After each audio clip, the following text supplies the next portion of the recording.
Tape marker, my ox for you guys. Let's get right to it. Let's talk movies. Action.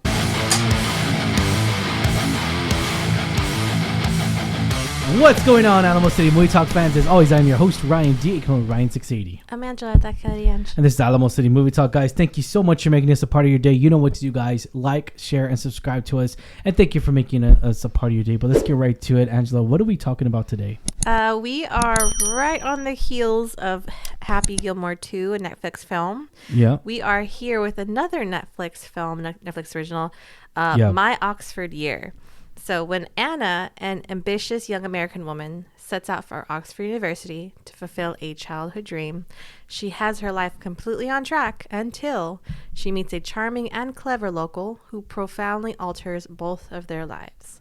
So Ryan, kick us off. I know we didn't know too much into it. I know it's a novel. We recognize Sophia Carson right away. She's been in a lot of other Netflix projects. I think the most recent one that I really enjoyed her in was, I think, The Life List. Yeah. Super meaningful, super, hits home. You know, we always have things you want to do and you just maybe not have enough time to do them. So I really liked her going into this, knowing that she was in this film. Mm-hmm. And I know Corey, he is also from the Bridgerton spinoff, the Charlotte story.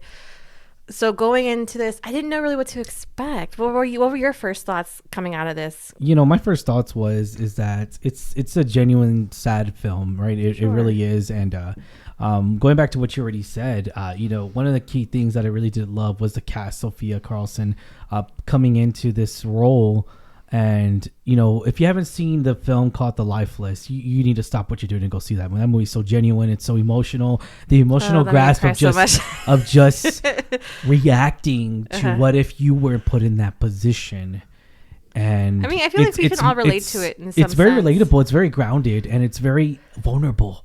And I love that movie a lot. And she's fabulous and she's fantastic. And then last year, if I'm not mistaken, Carry On came out. I think it was last year in the holidays. Yes. She plays an airport manager, I think, or airline manager. I forgot what her role is and what character she's playing. But I know her character's name's Alex, and that was a really good movie. But she was a supporting role in there. But I still enjoyed seeing her in there. So knowing that this is her second lead role in a Netflix movie, I'm very, very excited. I think she's been in a couple other projects, but I really like seeing her. And it's crazy to think that she came from the Descendants. And we are late to that. And I think we were watching that a few months ago, and we're like, oh my gosh, that's Sophia Carson.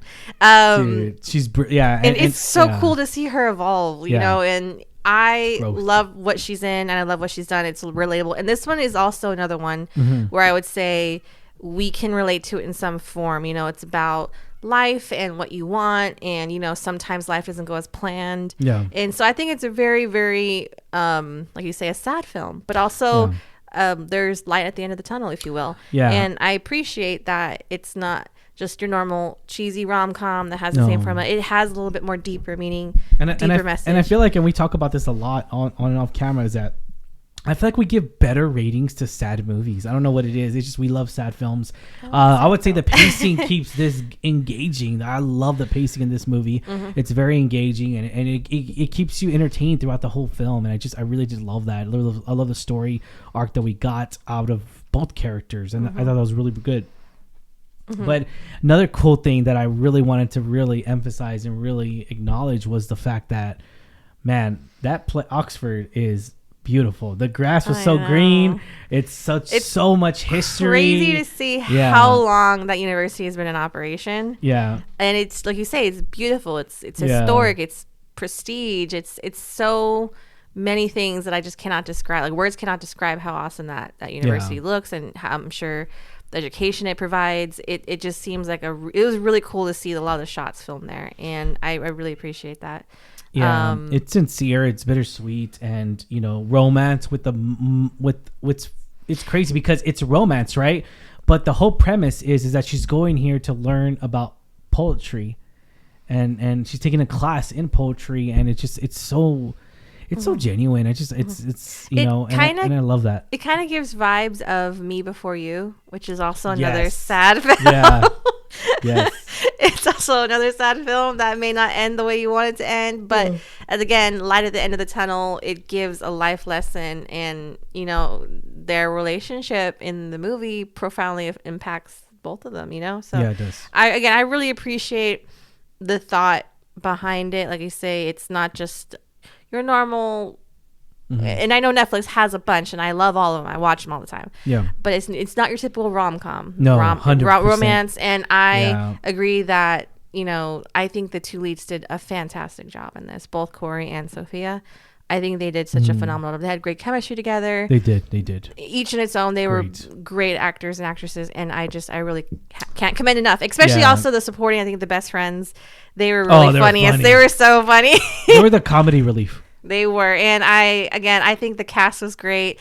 The settings, the shots were just beautifully done. So it was overall a really good film, and I really hope people give it a chance. Amongst all the plethora of that Netflix has, I know they have a huge library of just films in general, Netflix original films, but also like romantic movies too. Yeah, no, I think fans will really engage in knowing that it's right after Happy Gilmore 2, like you already said. And it's funny because the top 10 right now for Netflix is, well, it was Happy Gilmore 2. Happy Gilmore's now off Netflix, but it was, I think, like 4 or 5. People were getting it in. And then at last 2 movies, we watched one of them last night, and it was Grown Ups 2 and Grown Ups 1. The last 2 of the top 10. People enjoy Adam Sandler's humor, and I love that. I do. Yeah. I just did not like Happy Gilmore 2, but that's just my take. But anyways, shifting the gears to this, rating 1 out of 10, 10 being the highest. Angela, what do you give this rating? I really enjoyed it for what it was. Now, was it my favorite film of the year? No, but I enjoyed it. I had a good time. It's such a sad movie, but it's such a beautiful movie. I give it a solid 7.5. Nice. Because I think, again, the cast, it's so great. Like, I can't say enough good things about Sophia and Corey. Yeah, you beat me to it. I'm actually at 7.5 too, because I was like, it's better than a 7, but it's not an 8. It's not an 8. Exactly. It's not my favorite film, but it's up there. And it's considering that it's a Netflix film. Again, nothing to knock on Netflix. Netflix has some that hit out of the ballpark. But it does stand out amongst the my normal rotation of romantic movies. 100%. And if you appreciate that gentle warmness, emotional romance set in local, in Oxford and everything, and you get to see campus sites, you get to see different monuments, and it's really beautiful. I love it. I love it when movies go beyond of like the scout setting, and they really use the environment to really set the tone of the movie. And I love it when filmmakers do that, and they did that so much more in this one. And don't mind the cliches or the tragic, if you don't mind the cliches or the tragic turn of events, it offers charm and a moving twist, but if you crave that originality and that depth, I mean, you could, I still thought it was really good, and it is. I was very entertaining, and I could say that it's happy, and I would agree as well. You already mentioned it, Be Before You. I would say The Fault in Our Stars as well. I would say Dead Poet Society as well, because it does take place in there. But and stuff like that. So it's just movies like that, and it really, really embodies that. I love that. I love it when films make you feel a certain way. Like, say for instance, one of the things I always talk about filmmaking, and another thing I always a lot what I say, if you're having a bad day at work and job sucks, okay, but you go see a movie, any movie, doesn't have to be whatever, sci-fi, whatever floats your boat, and it impacts you in such a positive way that's like makes you forget about your problems and takes you into this world. Almost, it's just like the Avatar movies. I'm trying to think, Avengers movies, Superman, Batman. For me, it's just a lot of these like IP have this notion and this power over you to where like you can forget all your problems. It's like you're going on vacation, but the vacation's only 2 hours and 30 minutes or 3 hours, whatever. It's a nice break. Or it's over 3 hours. It's a nice break. It's over 3 hours if it's a Pandora or an Avatar movie. But yeah. Anyways, but if it's what is that one? The Brutalist. Oh, the Brutalist. Yes. Or it's an intermission movie. I think that movie was like 4 hours. I don't remember.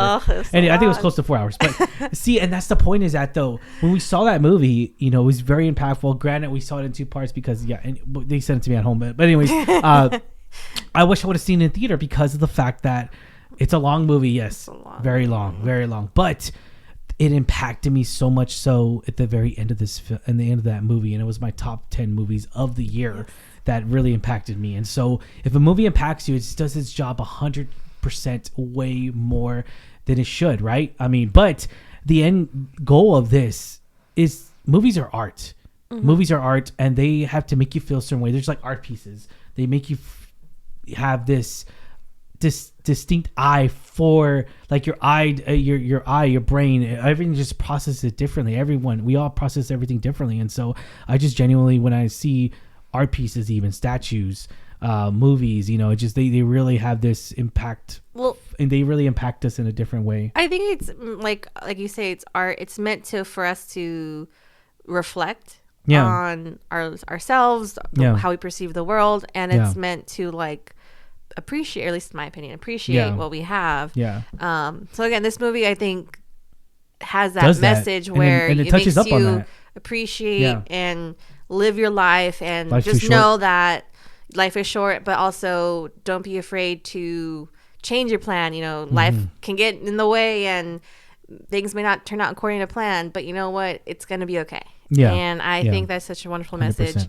And I completely recommend people give this a chance. Again, I know that Netflix has a big library, but I think this one will definitely catch people's eyes. I saw a few people saying like stream it or skip it, and that's like they're saying. And I'm like, I'm gonna say stream that motherfucker, stream it because it's such a good movie, and we really enjoyed it. And it's not too long; it's like a little under 2 hours. It's a really good run. Yeah, but again, though, prepare yourself. Bring the tissues. Bring the tissues because you're gonna have tears. Definitely. And then also, if you have another chance, another recommendation, The Life List with Sophia Carson. Man, that's a lot of tears though. That's way more tears. I felt way more tears in that one than this one. But anyways, all right, guys. So that's our ratings here. That's a 7.5. We both did give it a solid rating. And the question is for you guys: what do y'all think of My Oxford Year? Let us know in the comments down below. What do you think of this Netflix film? And as always, I'm your host Ryan D. Ryan 680. I'm Angela at that Caddy Ange. This is Alamo City Movie Talk, guys. Have a good one. See you at the movies. Latest.